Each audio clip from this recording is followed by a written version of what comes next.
नमस्कार, मैं अपेक्षा मीना बीएनडी कॉलेज चिमनपुरा से एमए फाइनल संस्कृत के इस व्याख्यान में आप सभी विद्यार्थियों का स्वागत है, अभिनंदन है।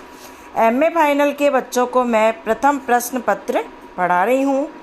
हमारी पाठ्य पुस्तक काव्य प्रकाश को पढ़ाना मैंने प्रारंभ कर दिया है। इससे पूर्व के वीडियो में मैंने आपको प्रथम, द्वितीय और तृतीय कारिका पढ़ा दी है, जिनमें कि क्रमशः पहली कारिका मंगलाचरण के रूप में मिलती है। फिर दूसरी जो कारिका है उसमें काव्य के प्रयोजन, तीसरी कारिका में काव्य हेतु। इस प्रकार से प्रथम, द्वितीय, तृतीय ये कारिका पढ़ा चुकी हूँ मैं आपको। और आज हम चतुर्थ कारिका जो है पढ़ेंगे। द्वितीय कारिका में काव्य के प्रयोजनों के बारे में बताया था। तृतीय कारिका में काव्य के साधनों का निरूपण किया गया था। आज जो है चतुर्थ कारिका में ग्रंथकार जो है वो काव्य का लक्षण जो है वो प्रस्तुत कर रहे हैं। देखिए,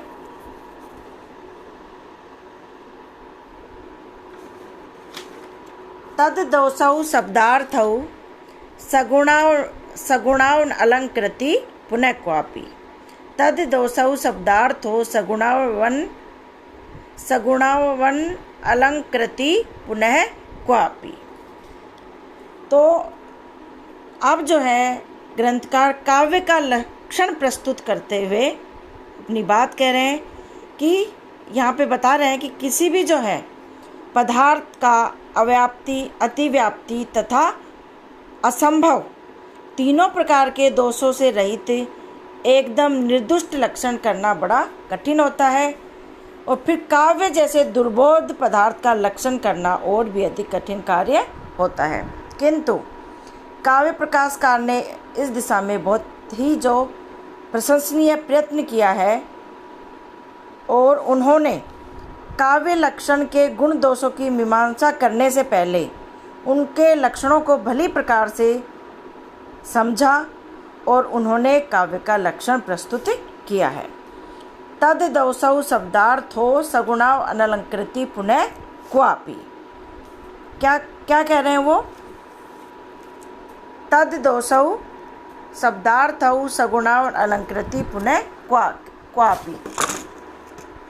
तद दोषौ शब्दार्थ हो कि दोषों से रहित, सगुणा दोषों से रहित, सगुणा गुण से युक्त, साधारणतः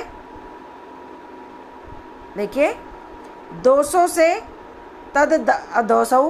दोषों से रहित, सगुणा गुणों से युक्त और अनअलंकृति पुनः क्वापि, कहीं कहीं अलंकार से रहित, शब्द और अर्थ दोनों की समष्टि काव्य कहलाती है। क्या कह रहे हैं? तद दोषौ शब्दार्थौ सगुणाव अनअलंकृति पुनः क्वापि। दोषों से रहित, गुणों से युक्त और कहीं कहीं अनअलंकृति अलंकार से रहित, शब्द और अर्थ दोनों की समष्टि काव्य कहलाती है। अर्थात तीनों विशेषणों से युक्त शब्द तथा अर्थ की समष्टि का नाम ही काव्य है। तीनों विशेषणों से युक्त शब्द तथा अर्थ की समष्टि का नाम काव्य है। तीनों विशेषण दोषों से रहित, गुणयुक्त और साधारणतः अलंकार सहित, परंतु कहीं कहीं अलंकार रहित शब्द और अर्थ दोनों की समष्टि काव्य कहलाती है। इस प्रकार इन तीनों विशेषणों से युक्त शब्द तथा अर्थ की समष्टि का नाम काव्य है। अर्थात अकेला शब्द या अकेला अर्थ इनमें से कोई काव्य नहीं है। दोनों मिलकर, शब्द और अर्थ दोनों मिलकर एक साथ जो है काव्य कहलाते हैं। अकेला शब्द या अकेला अर्थ इनमें से कोई भी काव्य नहीं होता है। इस तरह से मम्मट आचार्य ने बताया है कि काव्य को दोषों से रहित एवं गुणों से युक्त होना चाहिए तथा कहीं कहीं अलंकार रहित, स्पष्ट रूप से अलंकार की सत्ता न होने पर भी सब जगह अलंकार सहित, अर्थात कहीं कहीं अलंकार रहित एवं सब जगह अलंकार सहित शब्द और अर्थ दोनों एक साथ होने पर ही काव्य कहलाते हैं। तो यहाँ पर शब्दार्थोपद के 3 विशेषण यहाँ पर प्रस्तुत किए गए हैं। वे शब्द और अर्थ दोनों किस प्रकार के, शब्द और अर्थ दोनों की समष्टि काव्य कहलाती है। तो यहाँ पर शब्दार्थोपद के 3 विशेषण इस लक्षण में, काव्य लक्षण में आचार्य मम्मट ने प्रस्तुत किए हैं। वे शब्द और अर्थ दोनों किस प्रकार के होने चाहिए? देखिए, अदोषौ, अदोषौ, दूसरा सगुणौ और तीसरा अनअलंकृति पुनः क्वापि, अर्थात वे शब्द तथा अर्थ दोनों दो अदोषौ। पहला क्या बताया विशेषता कि अदोषौ दोनों शब्द एवं अर्थ दोनों दोष से रहित हो, यह पहली बात है। दूसरा सगुणौ, वे दोनों सगुण माधुर्य आदि काव्य गुणों से युक्त होने चाहिए। और अनअलंकृति पुनः क्वापि, और साधारणतः वे अलंकार सहित भी होने चाहिए, परंतु जहाँ कहीं रस आदि की प्रतीति हो रही हो वहाँ उनके अलंकार विहीन होने पर भी काम चल सकता है। इस प्रकार इन तीनों विशेषणों अदोषौ, सगुणौ तथा अनअलंकृति पुनः क्वापि, इन तीनों विशेषणों से युक्त शब्द एवं अर्थ की समष्टि का नाम काव्य है, वे काव्य कहलाते हैं। तो यहाँ पर हमें क्या समझ में आता है कि दोषों से रहित, गुणों से युक्त और साधारणतः अलंकार सहित, परंतु कहीं कहीं अलंकार रहित शब्द एवं अर्थ दोनों की समष्टि का नाम काव्य, अर्थ शब्द तथा अर्थ दोनों की समष्टि का नाम काव्य, अर्थात अकेला शब्द या अकेला अर्थ नहीं अपितु दोनों मिलकर काव्य कहलाते हैं। और काव्यों को दोषों से रहित, गुणों से सहित और कहीं कहीं अलंकार रहित, परंतु सब जगह अलंकार सहित होना चाहिए। इस प्रकार के शब्द और अर्थ दोनों को एक साथ होने पर ही काव्य कहलाता है। ये मम्मट आचार्य ने काव्य का लक्षण प्रस्तुत किया है। तद दोषौ शब्दार्थो सगुणा अनलंकृति पुनः क्वापि, मम्मट का यह काव्य लक्षण अन्य आचार्यों के काव्य लक्षणों की अपेक्षा अधिक परिमार्जित और उचित है तथा अदोषौ तथा सगुणौ पद जोड़कर काव्य लक्षण का नया दृष्टिकोण भी उनके द्वारा प्रतिपादित किया गया है।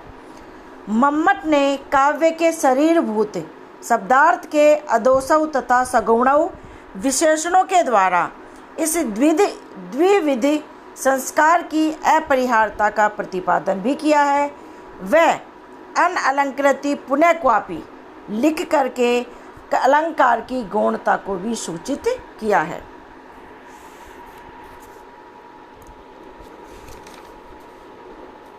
काव्य प्रकार के अदोषो जो पद है उनका कई आचार्यों ने खंडन किया, परंतु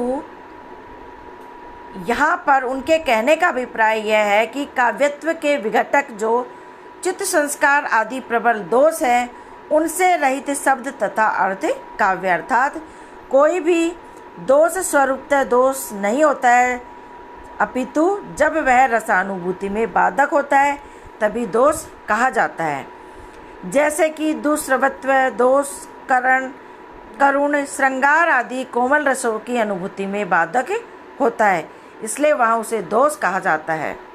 वीर, विभत्स या भयानक रस में वह दुष्प्रभुत्व रसानुभूति का बाधक नहीं अपितु साधक हो जाता है, इसलिए वहाँ पर वह दोष नहीं अपितु गुण कहा जाता है। इसलिए अदोषो पद से उनका अभिप्राय है कि जो दोष प्रबल होने के कारण रसानुभूति में बाधक हो, उन प्रबल दोषों से रहित शब्द तथा अर्थ ही काव्य कहलाते हैं। उनका अभिप्राय ये है।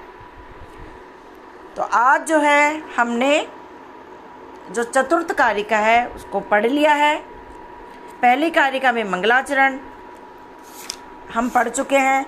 दूसरी काव्य जो दूसरी कारिका है उसके अंतर्गत हमने जो काव्य के हैं प्रयोजन है उनके बारे में पढ़ा था। तीसरी कारिका है जिसमें कि काव्य के 6 प्रयोजन बताए गए थे। जो तृतीय कारिका है उसमें हमने काव्य के हेतु जो है उनको पढ़ा था।